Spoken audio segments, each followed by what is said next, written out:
There's only one problem with the 22-bedroom mansion I built in California. I don't have time to enjoy it. This year, I think I've only spent a day or two in the rooftop pool, and I haven't used the spa or helicopters at all. Where have I been? Well, there was the ski season and Davos, and then I had to take the yacht out to the Mediterranean. I couldn't miss Cannes or the Monaco Grand Prix, could I? There are 45 rooms in my house, not including the annexes, garages, or stables. My main kitchen is more or less the same size as my tennis court. It needs to be spacious, so the 12 chefs have room to move around while they're cooking.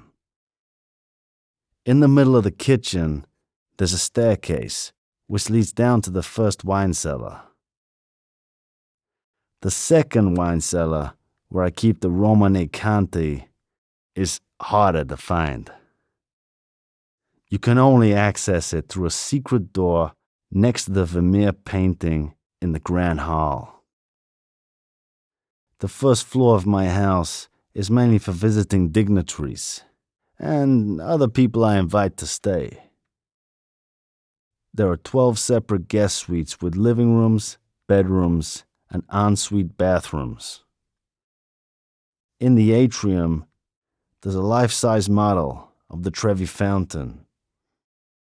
I sometimes throw solid gold coins in it as little presents for my guests. The second floor is reserved for me.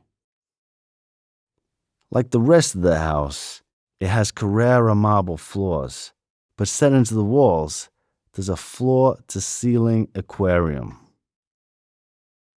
I've already mentioned the main kitchen and grand hall.